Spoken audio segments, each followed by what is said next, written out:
BL Meena, associate professor Sanskrit, B part first की इस online class के अंतर्गत आज आपको भारतीय संस्कृति में ऋण, भारतीय संस्कृति में त्रिऋण के विषय में आपको बताया जाएगा। त्रिऋण पर आधारित 2 अंक का प्रश्न, जिसमें 3 ऋण कौन से हैं उनके नाम पूछे जा सकते हैं, और 10 अंक का प्रश्न जिसमें भारतीय संस्कृति में त्रिऋण की विवेचना कीजिए के आधार पर प्रश्न पूछे जा सकते हैं। त्रिऋण और भारतीय संस्कृति के विषय में आज इस प्रश्न को हम आपके सामने रख रहे हैं। भारतीय संस्कृति में वर्ण आश्रम व्यवस्था प्रचलित थी और वर्ण आश्रम व्यवस्था में व्यक्ति के कुछ दायित्व निश्चित किए हुए थे। उन दायित्वों के अंतर्गत ही त्रिऋण मुख्य है। वर्ण व्यवस्था में 4 वर्ण, ब्राह्मण, क्षत्रिय, वैश्य, शूद्र, और 4 आश्रम, ब्रह्मचर्य, गृहस्थ, वानप्रस्थ और संन्यास। आश्रम व्यवस्था में व्यक्ति की आयु 100 वर्ष मानकर प्रत्येक आश्रम को 25 वर्ष में विभक्त किया गया था, और उस आयु के आधार पर ही व्यक्ति के कर्तव्य निश्चित किए गए थे। आश्रम व्यवस्था के अंतर्गत गृहस्थ आश्रम को महत्वपूर्ण स्थान प्राप्त था। इसमें रहकर मनुष्य अपने अनेक दायित्वों का निर्वहन करना होता था। उसे अपने कुछ ऋण चुकाने होते थे। ब्राह्मण ग्रंथों के अनुसार व्यक्ति पैदा होते ही देवताओं, पितरों, ऋषियों और मनुष्यों का ऋणी हो जाता था। इन ऋणों से मुक्ति पाना मनुष्य का अनिवार्य कर्तव्य होता था।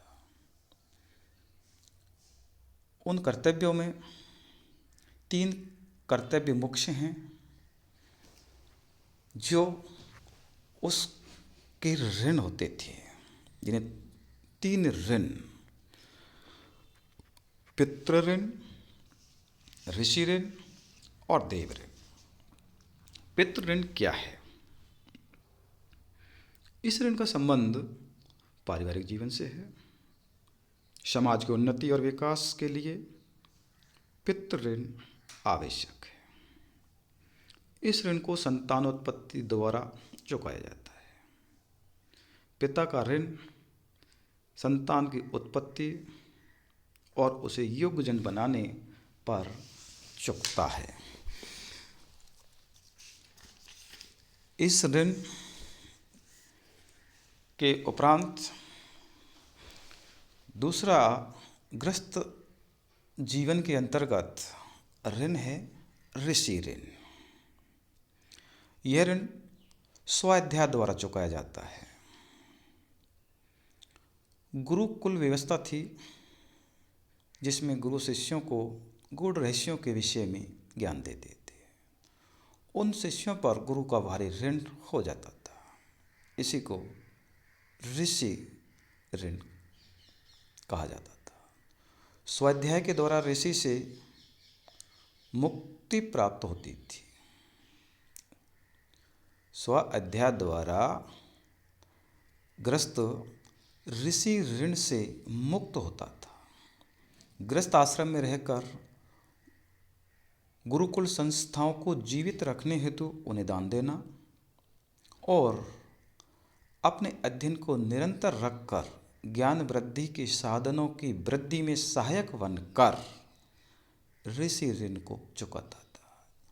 ऋषि ऋण के जो माध्यम से वैदिक जो संस्कृति की जो परंपरा को कायम रखना एक गृहस्थ का धर्म था और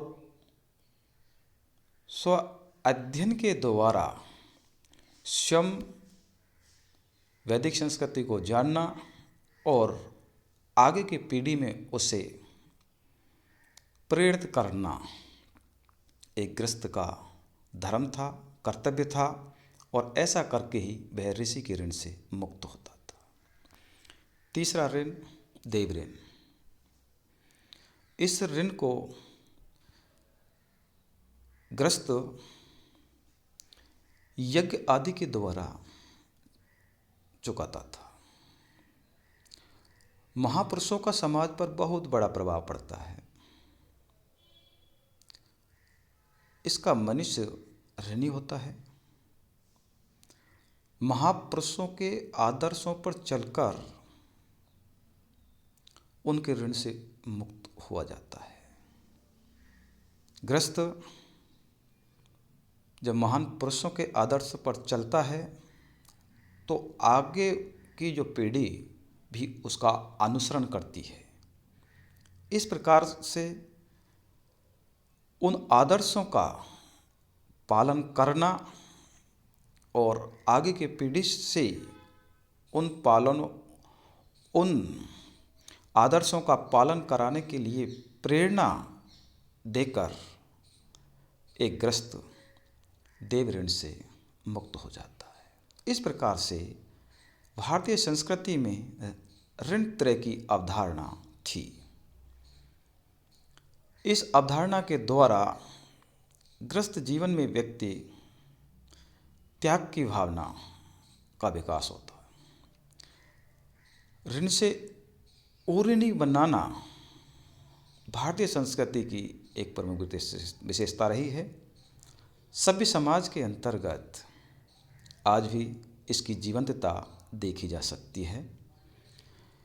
इस प्रकार भारतीय संस्कृति में त्रिऋण की अवधारणा पर आधारित जो प्रश्न आता है उसका उत्तर दिया जा सकता है। धन्यवाद।